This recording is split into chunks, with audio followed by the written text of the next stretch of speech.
La historia no contada. Programa de investigación y divulgación histórica. Investigaciones realizadas con pruebas documentales, testificables y monumentales. La historia que no está escrita en los libros oficiales. La historia no contada. Bienvenidos. Amigos, amigas, gracias por el favor de su atención en este tercer programa sobre la historia no contada de la Inquisición. Ya vimos en el primero el origen, que fue en Francia, el origen de la Inquisición medieval, la Inquisición pontificia en España, y bueno, llegamos ya a América, a la Nueva España, o lo que se le llamaría después, se le conocería los primeros 10 años de la Inquisición mexicana, de 1522 a 1532. Recordemos que junto con Cortés llegan varios frailes, pero estos frailes no eran cualquiera. Ese famoso grupo de 12 que vamos a ir descubriendo vienen también ya con las potestades inquisitoriales, donde precisamente llegaban a poner orden. Ahora hay que recordar que Cortés sale de Cuba porque tiene un distanciamiento con el virrey, y él no tenía el decreto del rey para conquista. Él sale con Narváez, con Nuño de Narváez, me parece, sí, si mal no recuerdo, sale precisamente de Cuba y llega a lo que es ahora Yucatán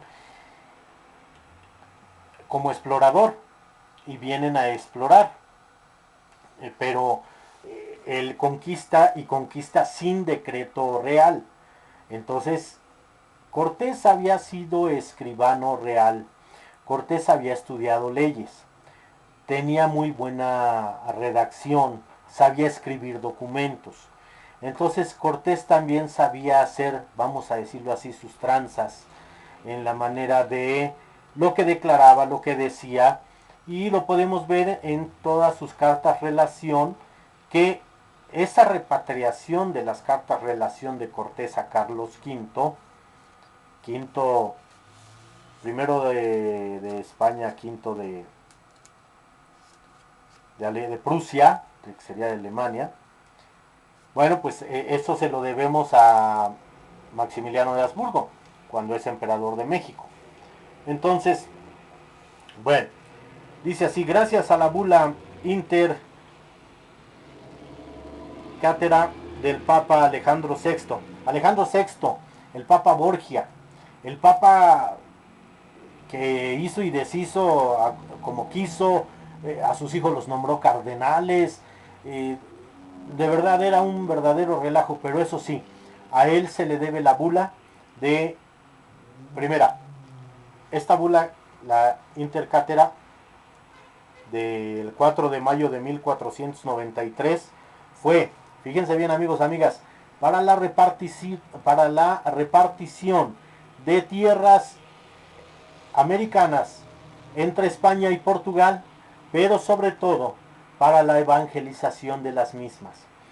Eso es lo que la historia ha olvidado, lo que la historia no contada. No hablan del Papa Borgia, que era Alejandro VI. Pero bueno, aquí estoy yo para comentárselos.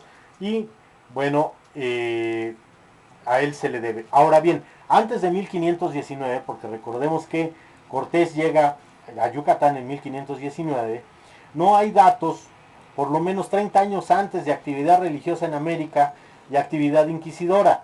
La Inquisición episcopal en España no existía, y es el 22 de julio de 1517 que el cardenal Jiménez de Cisneros, inquisidor general de España, delega facultades inquisitoriales a todos los obispos de las Indias a fin de castigar a los europeos culpables de malas conductas. En ningún momento habla de los conquistados, porque obviamente primero había que evangelizarlos, había que convertirlos, para entonces después, si faltaban a esa nueva fe, sí ser juzgados o amonestados.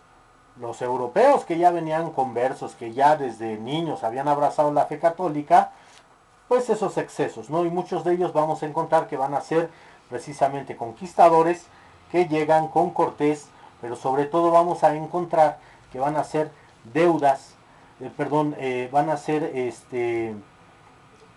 juicios, sentencias por juego y por blasfemia. Y ahorita les voy a decir cómo blasfemaban. El 7 de enero de 1517, el inquisidor general Alonso Manrique delegó la autoridad al obispo de Puerto Rico, Alonso Manso, y en el viceprovincial de la Orden Dominica en las Indias, Fray Pedro de Córdoba, para que establecieran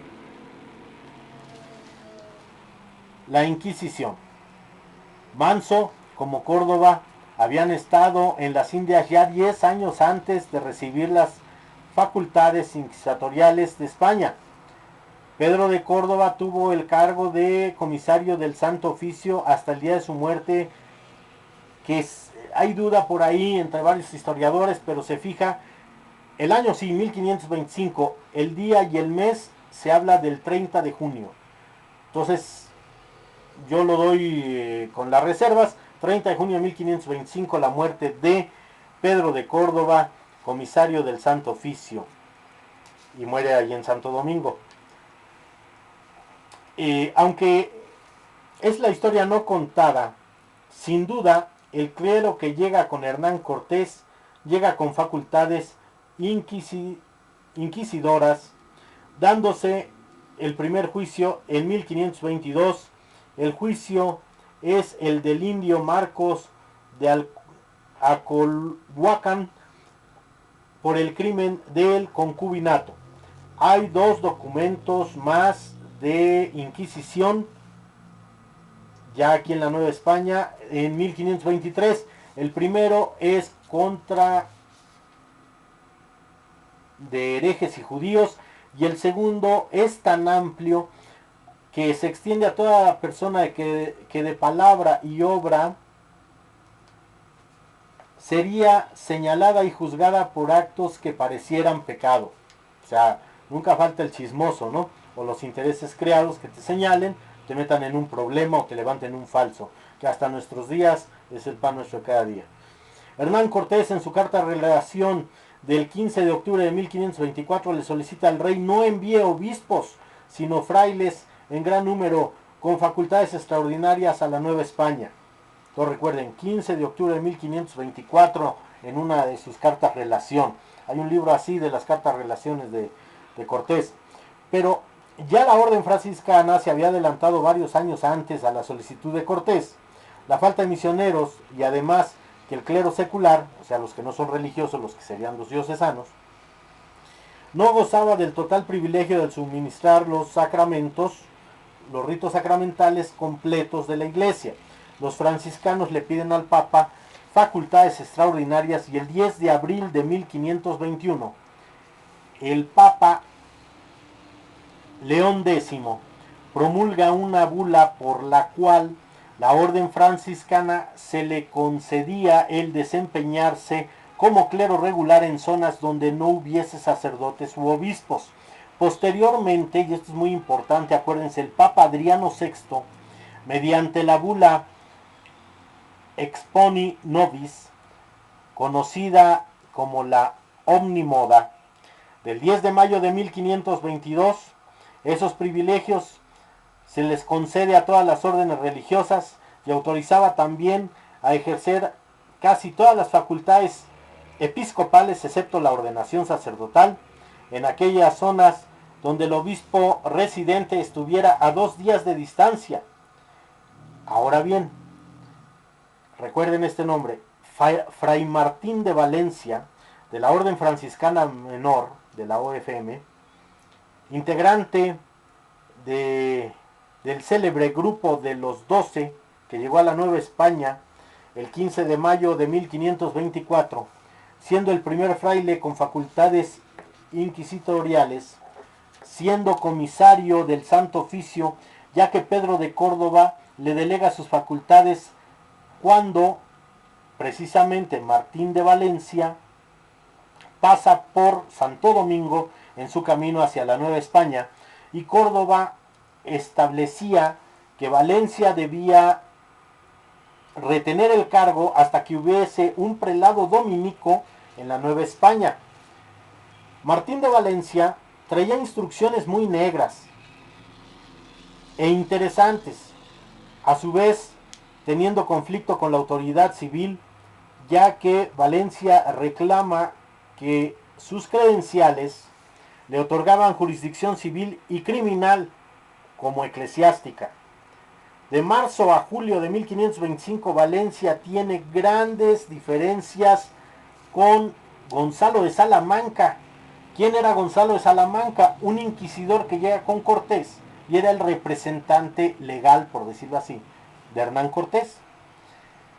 Y con el Cabildo, el 9 de marzo de 1525 presenta sus bulas y otras credenciales al Cabildo y exige obediencia a sus instrucciones. O sea, el señor se impone, Martín de Valencia. El Cabildo, fíjense bien cómo está el asunto, le ordena a Fray Toribio de Benavente, el famoso Motolinía, quien era representante de Martín de Valencia, comparezca frente a los regidores el 28 de julio de 1525 para un reexamen de las bulas y los breves. Motolinía obedece de inmediato y menciona que ya han sido presentados el 9 de marzo del mismo año y se le debía obedecer a Valencia. El Cabildo consulta entonces a sus abogados y consulta también los documentos e informan a Motolinía que no encuentra ningún otorgamiento de autoridad para que los franciscanos manejaran jurisdicción civil y criminal, y se instruyó a la orden franciscana para que se abstuviera de hacerlo, o sea, de llegar a exigir e imponer.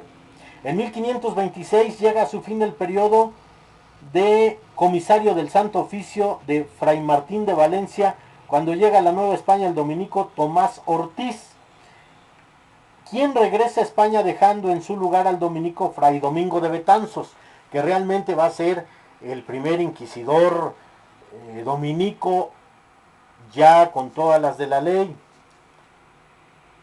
Hacia finales de 1527, Betanzos había procesado 19 casos de blasfemia flagrantes que eran de los conquistadores, jugando y apostando, y su blasfemia era decir, o sea, apostaban en el juego y era decir, pese a Dios, o sea, a pesar de Dios voy a apostar, o ya perdí, o sea, vamos, metían a Dios en cosas que de juego, cosas que para la época y hasta hoy en día no deben de ir. Y esa era la blasfemia, y eran escuchados por todos, porque pues, los soldados jugaban en todas partes para matar el tiempo, y esa era la blasfemia, el decir así, pese a Dios, aparte del juego, aparte que después ya en la colonia se va a regular todo eso. Betanzos, según la bula omnimoda de Adriano VI, estableció una inquisición tipo episcopal en la Nueva España. Los colaboradores de Betanzos fueron, como fiscal, Sebastián Arriaga, calificador, Rodrigo Torres, y los frailes Fuensalida y Toribio de Benavente, Motolinía.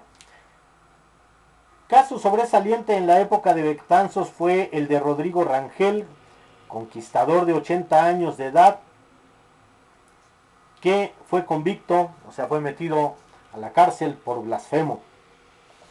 El proceso de Rangel lo firmó Motolinía, quien era el delegado y representante de Betanzos en ausencia de este. Betanzos continuó enjuiciando causas hasta el 20 de julio de 1528, fecha en que sale a Guatemala para establecer ahí la orden. Quien lo sucede en la Nueva España va a ser Fray Vicente de Santa María, quien había llegado junto con Tomás Ortiz, el que se regresa luego a España, en junio de 1526. Recordemos que la estancia de Ortiz fue breve, ya que regresa a España a entrevistarse con su superior. Santa María llega a la Nueva España con el nombramiento de vicario general de la Orden Dominica en la Nueva España. La estancia en la Inquisición de la Nueva España de Santa María fue breve. Atendió 9 casos, 2 de ellos terminaron en la quema de los acusados en la hoguera. Enjuició a 2 blasfemos, a un hereje griego, a un perverso sexual, a un escribiente alborotador, un caso de hechicería, a 2 judíos fueron mandados a quemar, eran 3, a 2 los queman y 1 se reconcilia, y todos estos casos se expusieron ante Santa María.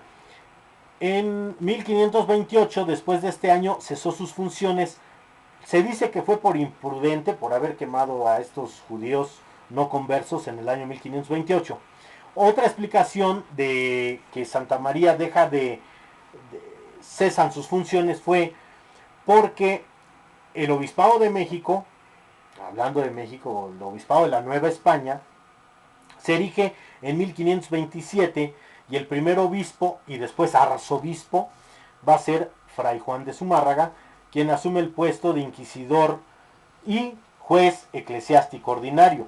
Entre 1529 y 1533 no hay ningún proceso, y cuando uno de los juicios se practicó en 1534, Zumárraga lo firma como ordinario, o sea, como sin ninguna novedad o algo de alguna manera muy ejecutable. Bien, en todos estos documentos que nos faltan más, porque tenemos también que hablar cuando termina Zumárraga. Habría que explorar a Zumárraga en su aspecto, su preparación intelectual, que ya estoy en la investigación, y después quién lo sucede, que va a ser Montúfar. Entonces, que también llega con situaciones de inquisidor, y esto, les digo, va a durar en la Nueva España hasta 1820, o sea, un año antes todavía de que se consume la independencia de México. Pero esta es la historia no contada, y le vamos a ir rascando, amigos, aunque duela, aunque sangre, pero recuerden que toda esta labor de divulgación histórica es para estas nuevas generaciones que desgraciadamente sus libros de educación básica están mal, los de historia, primero, segundo, tercero de secundaria hay anacronismo en sus libros, pero bueno, ya, eso ya me cansé de decirlo, me cansé de repetirlo, y tal parece que son hablarle a las piedras o al desierto. Pero gracias a esta labor yo sé que se va a trascender y se va a tener un feliz término con gente mejor preparada, porque sabemos ese dicho ya tan trillado, que el que no conoce su historia está condenado a repetir sus mismos errores. Esperemos que estas nuevas generaciones, que ni el himno nacional se saben, pues tengan esa preparación, por lo menos, de que sepan sus antecedentes históricos y qué fue lo que pasó con la Inquisición, no nada más por morbo, como se hizo en los autos de fe o como se hacía en la quema de los condenados. Iba la gente a ver por cuestión de morbosidad, y los 1 o 2 exposiciones que hay en México, hay un museo permanente ahí en el centro sobre los instrumentos de tortura de la Inquisición, pues realmente para ir a ver cómo, ver las figuras de cera, cómo hacían, cómo establecían estas torturas. No es tanto eso, ese morbo, a lo que hay que interesarse, ¿no? Que realmente eran castigos atroces, que dónde estaba la caridad cristiana, esa caridad que en nombre de Dios, bueno, desde las cruzadas te mataba, ¿no? Entonces, hablemos las cosas y pongámoslas sobre la mesa y como son, sin fanatismos, sin otra vez persecución de brujas o cosas así. No, amigos ni amigas, son simplemente las cosas como fueron, como son, que son parte de nuestra historia, y que a lo mejor muchos de nuestros antepasados o algunos de nuestros antepasados o fueron inquisidores o murieron en la Inquisición, a manos de la Inquisición, o fueron perdonados o cometieron un auto de fe, caminando una distancia, por ejemplo, de del obispado a tal iglesia ahí en el centro que era del Palacio de la Inquisición a tal iglesia, o del Palacio del Arzobispo a la catedral, pero que donde todo el mundo lo veía, donde se ponía esa como, vamos a decirlo así, como pechera, como chaleco de manga corta. Perdón, el chaleco no tiene mangas, pero era, entiéndanme, era una cuestión como una casulla clerical antigua. Era el famoso San Benito, y ese gorro cilíndrico en cono, que era el capirote famoso, cargando una vela verde, que esa vela verde tenías que estar de pie oyendo la Santa Misa todo momento, y tenías que procurar no derramar la cera, y toda la gente te veía, y si tú pedías perdón y eras perdonado en ese momento después de oír la Santa Misa, a la iglesia donde la Inquisición te mandaba con 2 guardias a los lados y un fraile, pues entonces te regresaban, pero esa vela se te quedaba como recordatorio, si es que no se consumía toda, o la cera verde entre tus manos, ¿verdad? La tenías que reunir y poner en un lugar visible en tu casa para recordar que precisamente había sido salvado por gracia de Dios y no volverías a cometer ese pecado, esa falta, y era una advertencia para que la segunda, si es que había esa segunda, no te iban a perdonar. Eras reo de condena, bueno, pues se condenaban hasta el alma, ¿no? Eternamente, y se metían con cosas de conciencia, como lo hicieron con Morelos en su interrogatorio, y creo que en la conciencia nada más se mete Dios, no los hombres. Ahí está el detalle. Y se los dejo de reflexión. ¿Quién es quién para meterte, para cuestionar tu conciencia? Nada más Dios, no los hombres. Y ellos se pasaban de listos.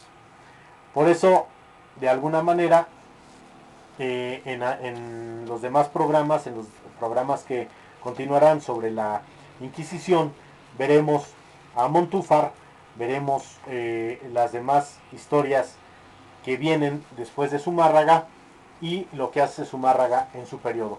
Amigos, amigas, el tiempo se nos ha terminado. Este fue un poquito más largo, este programa tercero sobre la historia de la Inquisición, pero ya llegamos a América, ya estamos.